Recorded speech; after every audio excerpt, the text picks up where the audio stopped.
So how do we know if it's public or not? It says it's streaming. Oh, okay. Okay, well then let's go ahead and call the meeting to order. It is 6:11 and roll call. So, Larry, Here. Tatiana, Here. Jeannie, not here. Shatara, not here. Martha, not here. Brian, not here. Robbie, not here. And Josue. Let's see, 1, 2, 3, 4, 5, 6, 7, 8. And myself. So we don't have a quorum, so we cannot move forward with any official meeting, but we can have an informal conversation about the RFPs that went out. So, Tatiana, any thoughts? There's quite a price difference, cost difference to the two that we received. I'm guess how many total firms do we send this to? 4, is that correct, Susan? Yes, we sent it to the 4 that the board identified. Bradbury Miller Associates passed on it Okay. because they did not have the capacity at that time to do this project justice. Okay. And then we had Kettleman and Associates, which acknowledged they were going to participate in the bidding process, and I don't know what happened, but we never got anything back. I reached out to them several times by phone and email, and I received no response back except the initial interest in participating. Okay. So we only had, with the 2 bids that came in. Correct. Huge difference. There's a huge difference. Can anyone explain to me HR connection to HR source again? We use HR Source periodically for training. Okay, that's what I thought. So we do have a business relationship with them. Okay. We've used them for several projects, so they look at us as, a repeat client, so they did offer, I noticed, a discount due to that. Yes. Mm-hmm. Right. So even with the discount, weren't they higher? No, they're low. They're low. They're lower. They said we would not exceed $15,000 out of Oh, I'm pocket. sorry, I looked at that one first. That's right. But but when we look at it at the end, where they talk about all the additional services, Mm-hmm. with all the additional services, it kind of pushes it really close to the other bid. Right. I guess I would just want to know clarification if those other services are included in the, it will not exceed 15,000 out of pocket. Mm-hmm. The other bid is quite higher, but it seems like there's a lot more offered with that. Mm-hmm. A lot more offered. I did like that Tufts discussed how they've been handling the pandemic, and also that they had been using Zoom and video conferencing prior to the pandemic to lower costs for their clients in terms of travel fees and such. So that was interesting. I know that HR Source mentioned a lot about the telephone, or they just said phone. I would want clarification if they do online interviews, or if they really mean the telephone. Those were just some of my notes. What about you, Gary, Sylvia?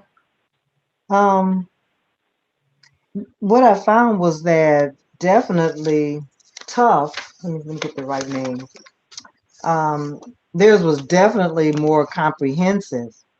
Tough Associates, and they even guaranteed that if we needed their assistance in a year from now, that they would come on board with a few personnel costs, but they would come back on board and make sure that we were satisfied.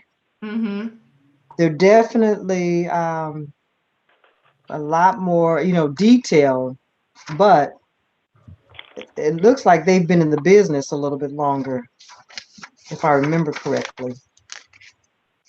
I found it interesting that they actually had less, like the HR source listed other libraries, references, whereas Tufts did not have as many library clients. But overall, I thought their proposal was much more polished and that you got quite a bit for that cost. Mm-hmm. I am curious because it did say 30,000 plus.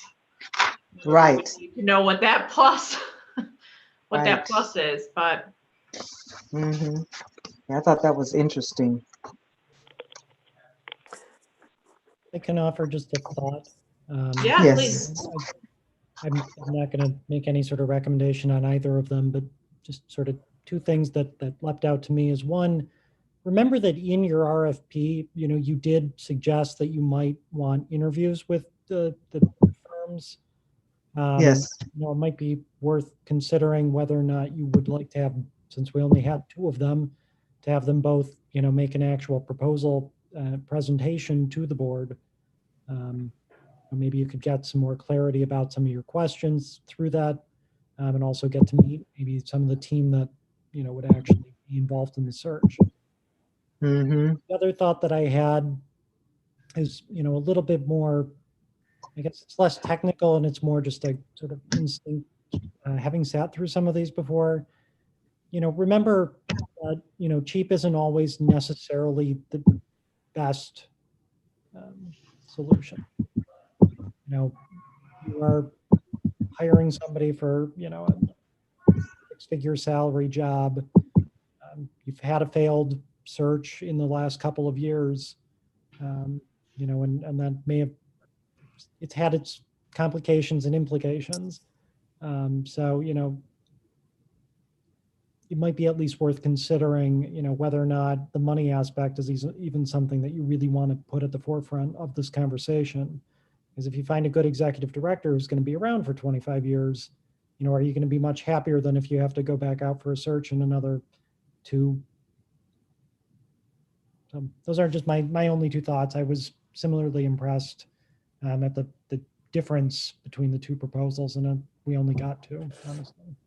I do feel, after reading through both of them, that this is a big investment in our future. I'm looking at it as an investment. And while the number is hard to look at on paper compared to the other number, I would agree with Douglas that, we need to kind of prioritize if the cost is in our top 3 issues or not. So. Mm-hmm. Larry? Well, yeah, I looked at both too, and the HR, it was sort of like going to a delicatessen with you add more. Well, here I want some extra potatoes, or I want some extra gravy, whatever, and a la carte, nickel and dime nickel sort of thing. So, yeah, so the Tufts did seem a better presentation, although I just came away kind of just dazed, saying, well, this is an expensive undertaking. Mm-hmm. It's a very expensive undertaking, and time consuming, and there's just really no, I mean, it's kind of an open book, isn't it? I mean, we don't know the final cost until the what lady sings, so it's, it's sort of. If I may, I do see it as, we can obviously put some parameters on cost. We're hiring them. We can say we absolutely cannot exceed this amount unless I'm wrong.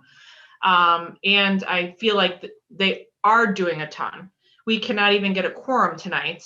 And I don't know how, without a firm, we would go about this process.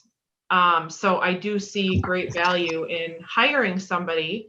And I think that they are giving us a lot. The very fact that they will be presenting us portfolios of qualified candidates something that jumped out to me also is that they will be checking references, not only of personal and professional references, but of previously employed people who were under that person.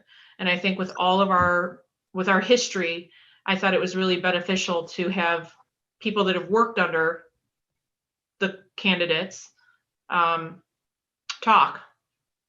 I thought there were a lot of valuable points in that, and that it was quite a hefty amount of information and hand-holding. Frankly, it seemed like they would be with us every step of the way through this. And I think we do need that.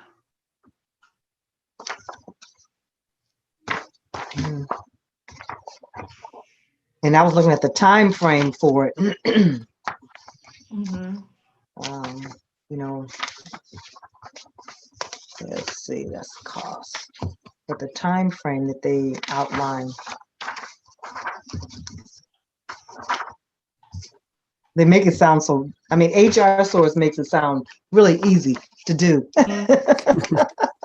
That's true. Douglas, Sylvia, is it okay if I ask a question while you're looking through that? Go ahead, go ahead. Douglas, what are your feelings on the contract itself that's attached to the back? Is that pretty ordinary? Both of them were very similar and very boilerplate. I'm not terribly worried about that. I think you guys hit one of the things that I thought was a pretty key difference between the two, which is that the Tufts one does give you a guarantee of success for at least 1 year. That's a not unusual term for the industry, but it's one that I didn't see any sort of guarantee in the HR Source. Yeah. No, I didn't. Mm-mm. Yeah, and I think that I like the way Tough gave us like phases. Mm-hmm. Yeah, I mean, they're basically saying that if all goes according to plan here, we would have a new hire by June. Mhm. And I Right. like that they're February, actively. March, April, May, June. Mhm. Mm-hmm. And that they are helping with that transition. I think that's also a huge thing. So here's what I'm thinking. Maybe we need to bring them on board and listen to them and see what they're saying. You know, I mean, maybe they would say, you know what, looks like you don't want to spend $30,000, but here's how we could do this. Here's how we can make it happen for you. And so maybe just bringing them on and getting them to discuss their proposal with us, because we have lots of questions. I mean, we can keep trying to guess what they're asking or saying, or we can just ask them. I think that's a good idea. I don't want to make a choice too quickly. Obviously, no one wants to make the wrong choice. I also don't want to make a choice between two that no one's that excited about. Not saying that we're not excited about either of these, but since it is only two, I'm still interested in if Kettleman is going to get back to it. Is Kettleman? Yes? Kettle? The other place. I'd be interested if what their offer is or their proposal. Mhm. Maybe not if they're not answering calls, but I would be very interested in some sort of interview or proposal with Tuft. And also, John Keister reached out and he said that he would be very interested in giving us a proposal. Okay. I just thought I'd drop that. Thanks for the information. But he didn't, right? No, he didn't. And he reached out on the 26th and he didn't send us anything. Okay. So, okay, so then we'll back up then and we'll ask them if they'll come for a question and answer session with us and see if they can, answer a few questions for us. And depending upon who wants to be a part of that, we may or may not have to have an open meeting. I think For that. it has to be an open meeting. I don't think you're going to get around that. Even if we only have a couple people listening to their answers? I mean, I don't see what advantage there would be if only two of you were involved in that. I think you're probably better off having an open and transparent process here. Okay. Maybe that would give people a chance to digest the proposal and write some very pointed questions that they would have so that we're prepared if we do a Q&A session. I agree. I would want to make sure that we go into that with very pointed questions ahead of time and knowing who's going to moderate or answer and ask the questions. So it's more formal. Okay, I'll set it up and I'll have something for you at the next meeting, or if they want to do it before the next meeting.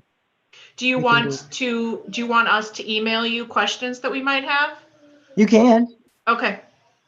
And that way, if they ask, what kind of questions do you have, then I can give them something. Okay. Would you like me to CC Susan on that? Please. Okay. Okay. It would Well, seem anything- that we would, well, it would seem that we would want to